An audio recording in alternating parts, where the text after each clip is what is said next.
Hey everyone, it's Rob, and welcome to Starfield Pulse episode 22 for Monday, October 9th, 2023. Let's get on to the news of the week. And there was actually a pretty exciting topic that came out today. We got patch notes. We got a patch to the game. Drum roll, please. Starfield updates 1.7.36 for October 9th. 2023. And it's literally 4 bullet points. Seriously, guys. Anyways, a new update has been released for Starfield on all platforms. This update includes changes to settings that allow for players to adjust their field of view, as well as some other performance and stability improvements.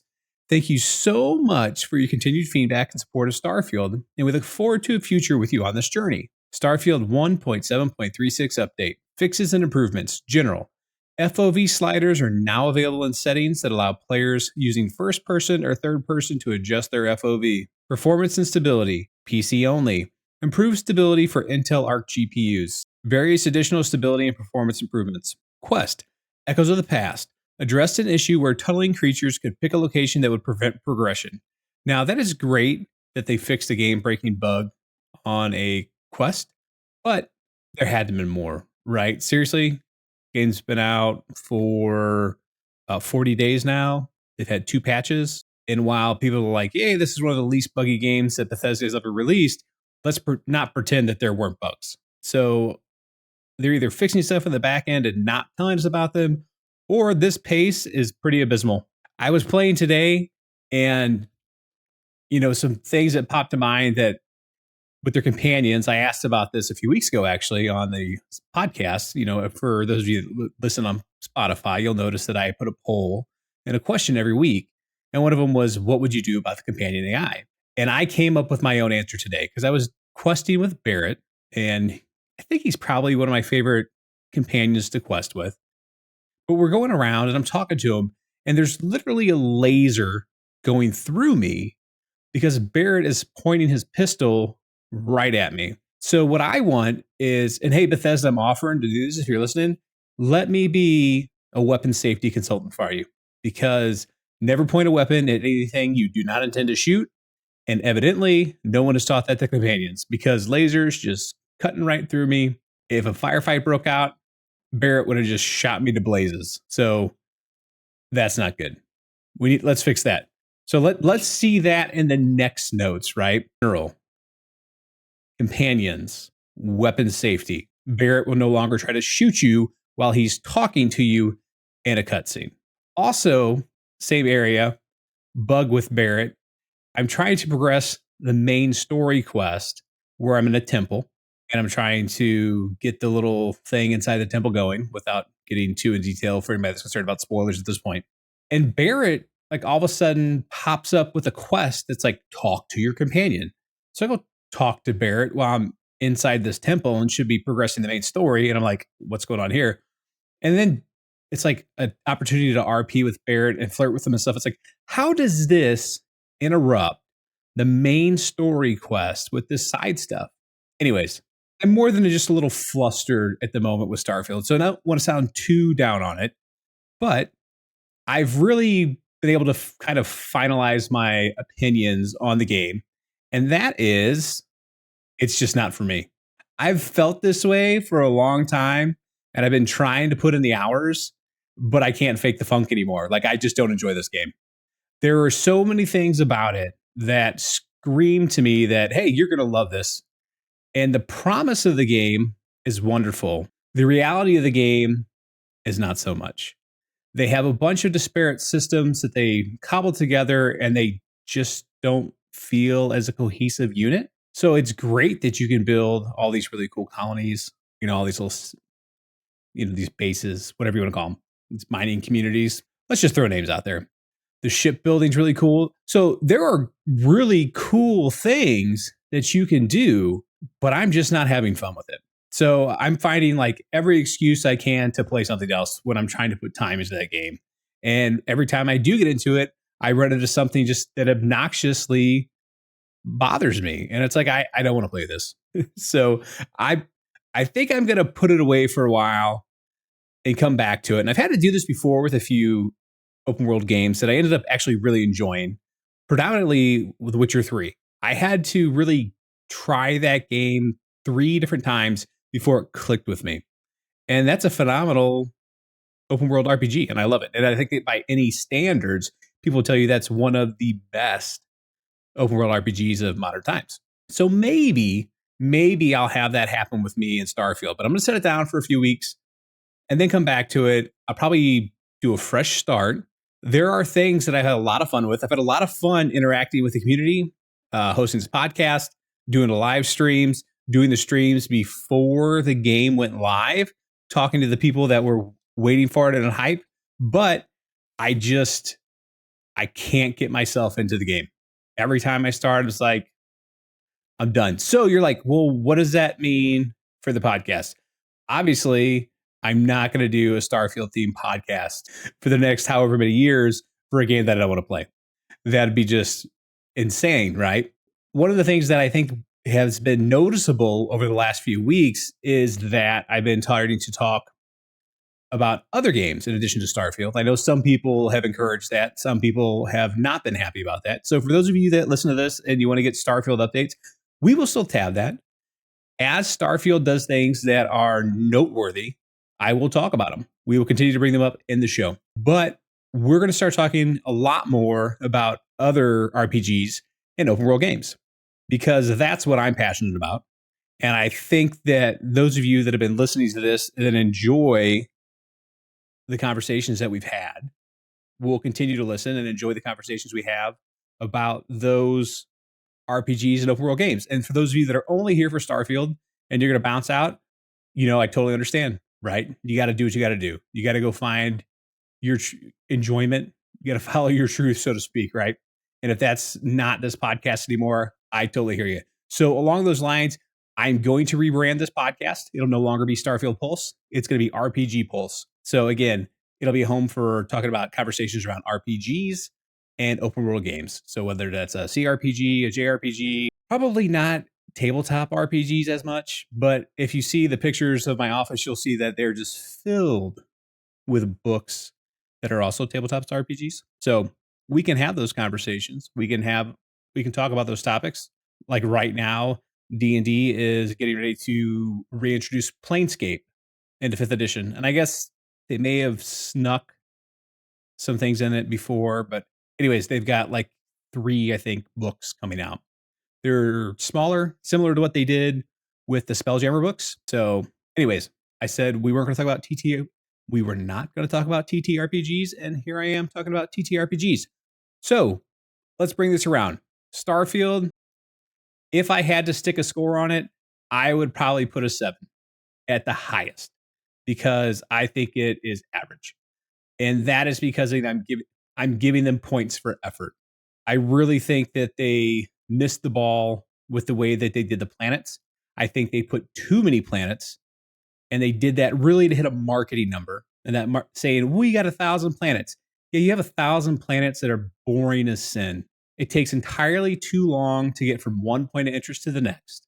We spend way too much time going from one screen to the next, traveling. It's not cohesive. It's disjointed. And the narratives themselves are kind of like, the main quest is, the side quests are the best quests. I think they did a really good job of building a sandbox for other creators to build really cool mods. And it'll be interesting to see what the modding community comes up with. But so far, I'm not compelled to continue to play the game. So I'm not going to sit here and continue to badmouth it. But if people wanted to ask me what my number would be, it'd probably be like a 6.5, right? It's average to good. It's not great. It's not excellent. It's not even remotely in running for Game of the Year.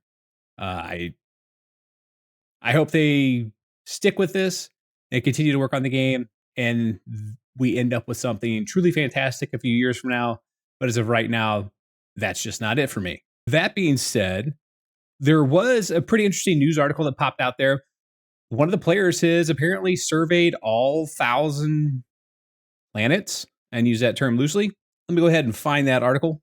I believe it was an IGN article that talked about it. All right, let's find it. I thought it was on was them who shared this. There we go.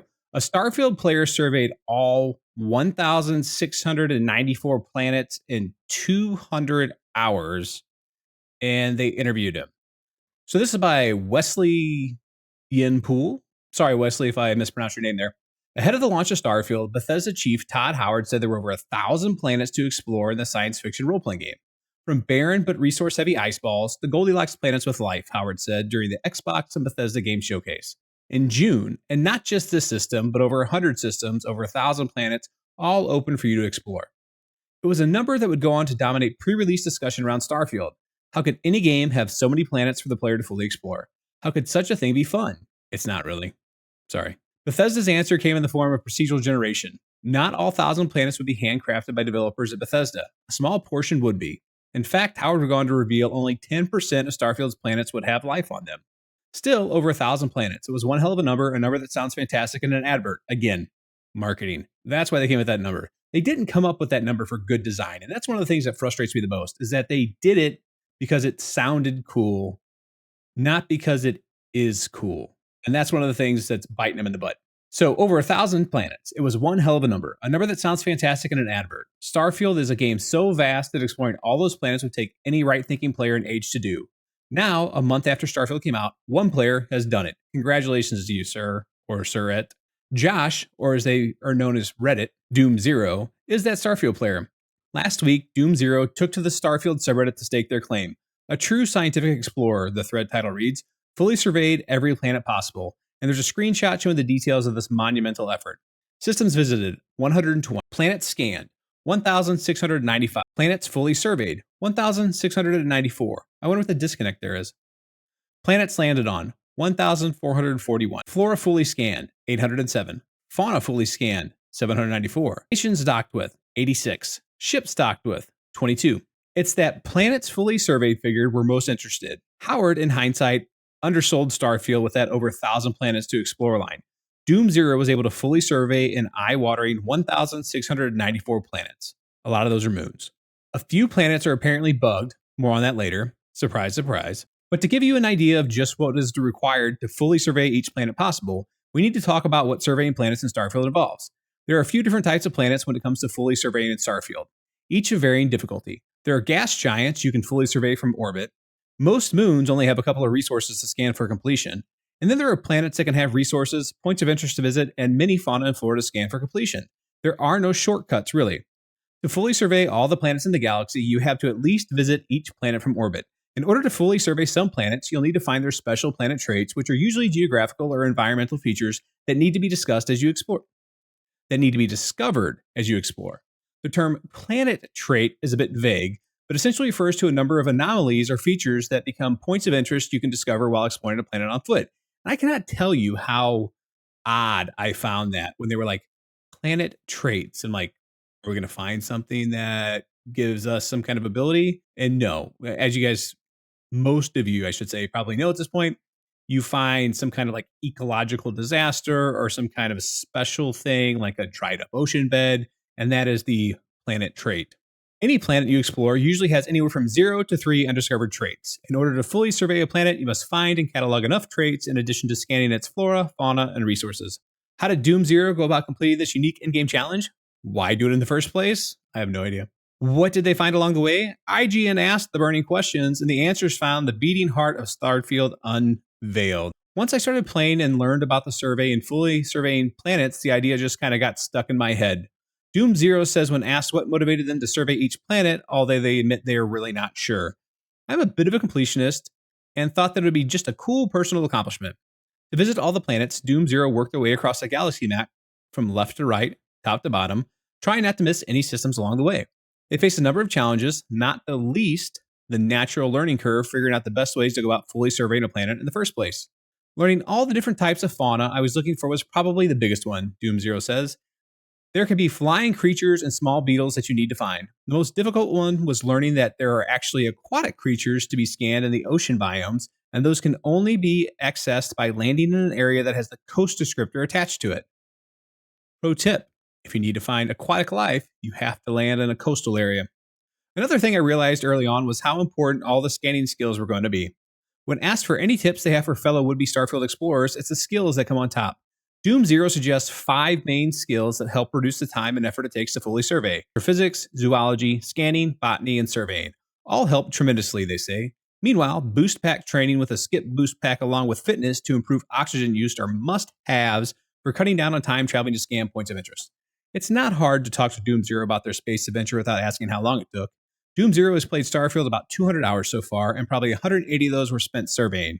Given Starfield was just a month old when Doom Zero posted their accomplishment on Reddit, that is on average over 6.5 hours every day, 7 days a week for 30 days straight. That's a lot of Starfield. I did a couple of the main quests to get the game started and a few side activities along the way as well, but it was mostly surveying, Doom Zero explains. When I completed surveying the galaxy, I was level 130. While Doom Zero has fully surveyed all the planets possible in Starfield, there are some planets they found impossible to survey because of apparent bugs. Doom Zero ran into 3 planets with problems. 2 of these planets are currently impossible to fully survey, while 1 is doable with a bit of nifty quick saving and reloading. I was able to find, so really that's not doable. If you have to quick save and reload to do it, that's a bug. I was able to find a few different threads of people talking about these planets online, which helped me figure out they were bugged. They said, Masada 3 has an ocean biome fauna that doesn't seem to spawn. Beta Mary has a fauna in the wetlands that can't spawn. Sherbotus 2 is bugged on first glance, but Doom Zero found a workaround. Sherbotus 2 has a flying fauna that spawns into the world invisible, but if you go to an area there is supposed to be, quick save and then load that quick save, they become visible and scannable. Hopefully Bethesda patches a fix for that planet sooner rather than later, not at least so Doom Zero can rest. Well, they just put a patch out today. Apparently that one didn't make the cut. That or it wasn't important enough to talk about. I don't know. Again, I'm going to stop poo-pooing on Starfield. In an interview with the New York Times published alongside the release of Starfield, Ashley Chang, Bethesda's managing director, said the developers made sure there was enough to do in the game without jam-packing all 1,000 planets with content. Not every location, he said, is supposed to be Disney World. Well, that's good. In fact, I think they should have had a lot less locations, should have focused on the content on those locations, and that way they would have been a little bit more engaging. But again, that is just one person's opinion, and that is my opinion.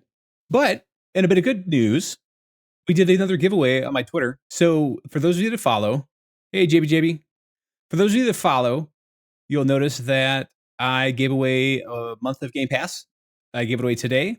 The winner was Peter Briffs, 29629, and that is because tomorrow Forza is coming out, is fully released on Xbox and PC. It's been in early access, early release for the last 5 days. It's kind of what Xbox does to try to upsell their products these days. Since everything hits day 1 on Game Pass, they have to have day -5 to get you to get it a little bit early to incentivize people to actually buy the games and not just playing through Game Pass. But hey, I'm giving away things all the time on Twitter. I get things for free from devs. I like to share the love, so make sure you're following me on social media so you get a chance to get in on those giveaways as well. So the question I posted last week on Spotify was, what new game are you looking forward to the most this month? And I got 5 pretty solid answers. Phil Alex said, AC Mirage looks cool, but I'm not putting down Starfield yet. John said, more Starfield, followed by more Starfield. Anything else will be there if I ever need it. John, I'm sorry. I have a feeling you're going to be mad at me after you hear this episode. Liam, always count on Liam. He's always commenting on these episodes. Thanks, Liam. I really appreciate it. Says, actually, I'm looking to get into some games that I have been. Let's start that over. Actually, I'm looking to get into some games that have been around a while. Halo Reach, Fallout New Vegas, and some COD. I can tell you that I think that Fallout New Vegas is the best Fallout. I really enjoyed that. And I don't think it is a coincidence that it wasn't developed by BGS. Halo Reach, that I have played just a minimum amount of, and I'm not a huge Call of Duty fan, but I have played some Call of Duties. Enjoy yourself with the COD. Norton said Spider-Man 2, when I can finally afford a PS5. Well, Norton, I have some good news for you. I'm not giving away a PS5, but I will be playing Spider-Man 2 and streaming it on this channel. So if you want to swing by, pun intended, if you want to swing by and watch, feel free to say hello, and I'll happy to show you what it's all about. And then Ricknitzer said Cities Skylines 2. That looks super slick. I'm not a big simulator builder kind of guy. I do enjoy them. Played a lot of SimCity when I was younger. Not so much these days, but City Skylines was a fantastic game. Skylines 2 looks amazing, and I hope you really enjoy that. How would you improve the companion AI was my like free answer that I'd asked. And I did that one like 2 weeks ago. And I like again, I finally came up with my own. And I mentioned this at the top of the show. And that is I would teach them weapon discipline because it was really unjarring to be walking around and constantly having a laser sight going through center mass of me because Barrett's behind me and just holding his pistol straight forward while walking behind me in a straight line. And it's like, Barrett, if a firefight breaks out, am I the first thing you're going to kill? Because that's what it really feels like. Again, so I'll offer my services to you, Bethesda Game Studios. If you want a weapons consultant to actually tell these, companions on how they actually handle their weapons in a safe manner, let me know. We can work something out. I also had a poll and I had a really great answer, I think. So I wanted to share that with you. And I want to go back real quick and make sure that I get the right percentage. Yes. So I asked, do you think the console wars are dumb? Because they're almost unavoidable in social media, especially around Starfield. So many people were down on Starfield, not just because it was potentially a mid game, like they legitimately thought it wasn't very fun, but they just wanted to be down on it because they love Sony and hated everything Xbox. And we're seeing that to the same degree with people in Spider-Man 2. But I said, do you think the console wars are dumb? And we had 18 votes, and 16 people said, of course, they're silly. And 2 said, heck no, give them to me. And I suspect those 2 were probably just leaning in to the potential fun of it. I think some people do have fun with it. And I think other people self-identify with it and it becomes a part of their personality, like which console system, what ecosystem they're ingrained with. The joke's on both of them, by the way, because they're all fighting for number 2 to Nintendo's number 1, right? Because no one can touch Nintendo. No, I'm just kidding. No, really, though. I do love Nintendo, and they've had just fantastic slate of games come out this year that's was actually better than both of Xbox and Sony put together this year. It's not like that every year, but this year they definitely just put them to shame. They just off the top of my head, they had Zelda, Pikmin. They've got Super Mario RPG coming out. They have Super Mario Wonder coming out. They also had a number of other first-party games, which are escaping me off the top of my head because I didn't put these down in the notes. But yeah, Nintendo's had a great year. Xbox has had a pretty good year too. Sony, not so much, but Spider-Man 2 is going to be great. So, but yeah, it's good to see that most people, especially those that are listening to the show, think that they're silly and don't identify with that because the toxicity that surrounds those, it scares me sometimes. It really does. I think a lot of people, though, just do it for the reaction. They just do it for the engagement. And I'm glad to see that people around here recognize that and are like, it's not for me.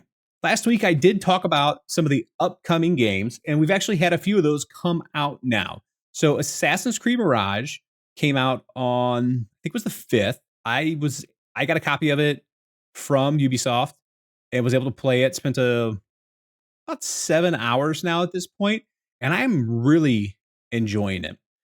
And I didn't really care for the older Assassin's Creeds, right? They really weren't my style. But I got into them with Assassin's Creed Origins. And I don't even know that it was because of the systems. I just enjoyed the story that was playing out. But I also liked it because it was an open world RPG. So as I played through that game, I was like, man, I really am starting to like this franchise. And I liked Odyssey. I know some people love it and it's their favorite. Personally, I think we spent too much time on the high seas. That wasn't my jam. I was more at home running around Spartan kicking people off cliffs and less so, trying to captain a ship. And then in Valhalla, I liked it too. I felt it was a lot more bloated. The thing I didn't like is that the narratives were disjointed. It felt like there was 2 parallel narratives going, one with your main character and then the other one with Odin. And they could get out of sync with each other when it feels like they should have been happening in parallel. but like you could almost do the entirety of one and then go back and do the other. But it's like, well, it makes less sense that way. So it started to fall apart narratively. But I thought the world was great. I know people complain, they're like, oh, they're too bloated. You don't have to do everything, people. Like, if there's a point of interest over there and you're not interested in doing it, don't do it. You're not going to get punished for it. No one's forcing you to do it. But for the people that love those games and love living in those worlds, those are there for them. So they can go do it. It's not like Starfield where there's all these additional planets where you feel compelled to go to the planet and you get to the planet and there's nothing to do there. Those are points of interest where there will be something there to do. It's not like it's a point of maybe, and then you go to that point of maybe, and it's like, well, there was really nothing to do here. Now I'm upset that I came here. There's something to do. You just may not like to do it, so don't do it. Regardless, Assassin's Creed Mirage got back to the roots. It dumped a lot of those RPG systems. As you progress through the narrative, you will get better skills and open up skill points. It's not like you're going through and grinding and getting experience points from killing mobs or completing like points of interest. It's as you complete the story, you will start to get upgraded skills. Now you can go and do things and get armor and weapons, but even then, you really can't out level the content, so to speak. So it's less RPG than the previous ones are, and more just an adventure game, an open world adventure game. And I really enjoyed it. So I'm enjoying it, and I hope to finish it before Lords of the Fallen comes out later this week. So Assassin's Creed Mirage came out already. Wargroove 2, which we briefly mentioned, has come out. I have not played it yet. I don't know that I'm going to get an opportunity to. I did play the original, loved it. I really enjoyed the callback that it had to Advance Wars, but I think that one is just going to be a victim of everything that's come out.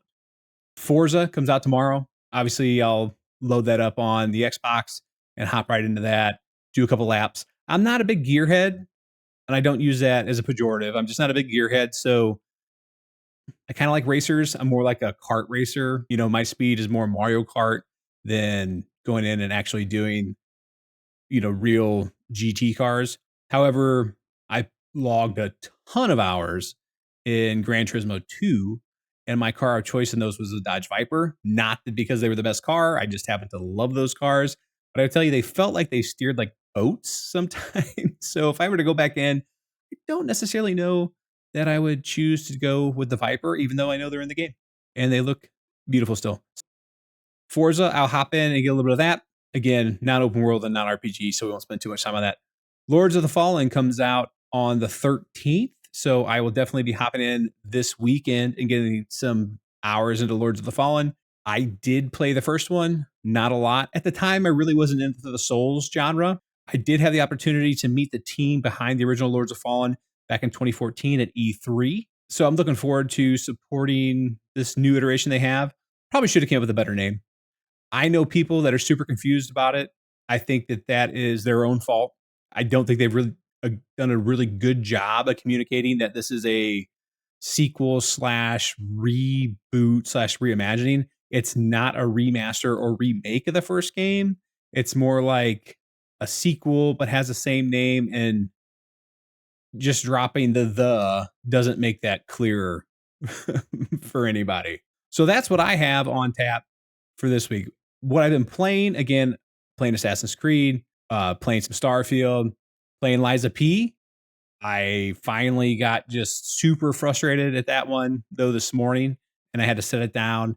I was having some issues. I'm actually wondering if my controller was starting to go bad because I wasn't rolling.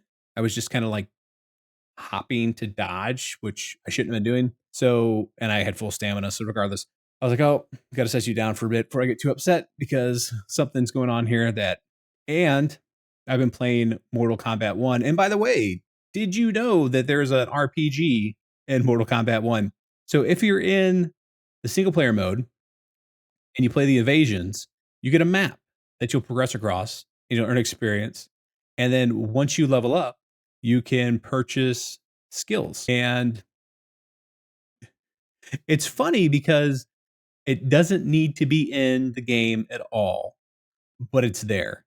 and it is like a fully fleshed out. It's not super robust, but it's a pretty fleshed out RPG within Mortal Kombat 1. So if you ever have the opportunity to at least just get your hands on it and play it a bit, I'm not saying that it's worth going to spend $70 on that alone, but the fighters you actually get to fight in that too are variants for the most part. They're not regular characters that you would fight throughout the game, and they're pretty fantastic. So it's worth playing like the first few stages, I think, just to get to see those new characters. So that's really all I have on the show notes, but we got a little bit of time left. So let's hop in here real quick and take a look at some of the other news stories that have come out over the last week. Earlier in the week, there wasn't a whole lot, but I haven't actually taken a look at my Google alerts for the last few days. Meet the Starfield player who surveyed all 1,000 planets. We just went over that. Starfield leaves fans divided on whether it's one of Bethesda's best games. Dexerto. I am one of the people that clearly fall into the half that does not believe it's one of the best games. Starfield search and seizure walkthrough. Starfield player builds incredible city on the water. Let's see if we can see that. Starfield player spends 108 hours collecting succulents. Starfield med bays are a giant missed opportunity. Starfield athlete maxes out gymnastics to resurrect an old Oblivion tradition. 10 biggest Starfield story spoilers and reveals. We won't read that. Starfield, how many ships can you have? Every Starfield faction questline ranked best to worst. This entire Google alert is just all articles by Game Rant, other than Dexerto and that first one by IGN. Here we have Starfield is an inspiring odyssey that could rekindle mainstream interest in space exploration, and that is on space.com. Starfield, how to get the Datura ship. That's on Dual Shockers. 1 month later, I've forgotten all about Starfield. That's from Insider Gaming. Starfield, player makes helpful realization after 220 hours. After investing 220 hours into Starfield, a player discovered that the manipulation skill can be used to force NPCs to open locked containers. That's great, Data. I'm really happy to hear that you are enjoying the game. Starfield community shocked as they rediscover forgotten starship mechanic. Cyberpunk 2077 versus Starfield. We're not going to get into those articles. Starfield, 10 best engines ranked. Starfield player discovers hoarder-esque workaround to ship cargo limits. And 10 things Starfield's Shattered Space DLC must include. Let's see what they discovered to work around ship cargo limits, and it better not be something silly like do a console command. 10 best Starfield ship parts and where to find them. How to find Nova Galactic ship parts in Starfield. Cyberpunk 2 may have Starfield-like third-person toggling. Starfield hardest star systems. Is Starfield on Xbox One? Starfield Animal Husbandry, how to unlock, build a facility, and farm XP. Starfield player builds incredible Galaxy Express locomotive. Starfield, how to make your character as OP as possible. Starfield Enlightened versus Sanctum Universum, which is better. And Starfield, the best physical skill builds. All right, let's go take a look at those articles that I keyed up. Starfield player builds incredible city on the water. The article that they're showing is not player built city. All right, but this is just another article of Game Rant scraping Reddit.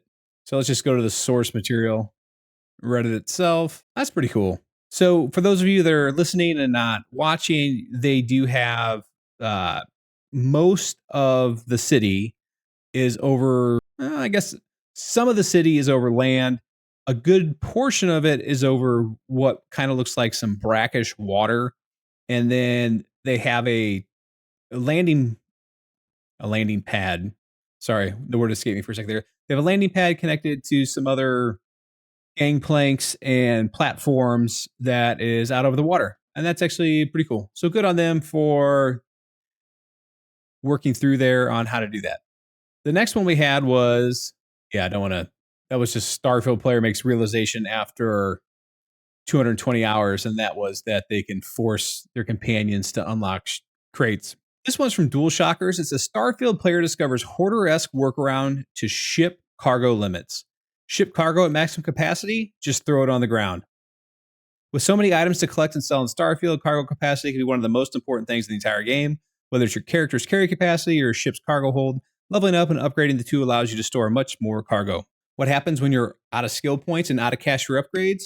Where are you supposed to store all that precious cargo to sell later on? Well, one player has realized that there's actually a pretty simple yet effective way to store all that extra cargo.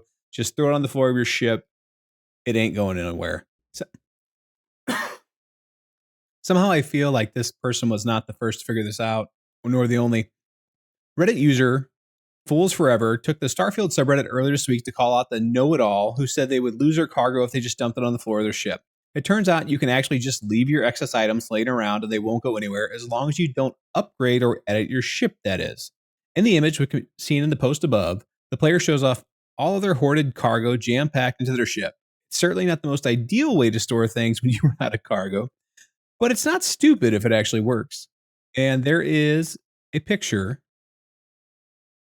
of just junk. Like this literally probably would make your skin crawl. I can only imagine the cockroaches and rats and feces and pee that are in that pile of junk. I may have seen one too many episodes of Hoarders Buried Alive. I don't suggest that show unless you like nightmares. All right, so that's going to be it for this week. Thanks for those of you who stopped by and checked out while we recorded live. I really appreciate it. For those of you that are listening, again, I hope you enjoy the new format going forward. If you have any questions or comments, make sure to let me know in the comments below if you're watching this on YouTube. If you're listening to this on your favorite podcasting platform, make sure to leave me a comment there as well. I'm Rob, and I'll see you next week.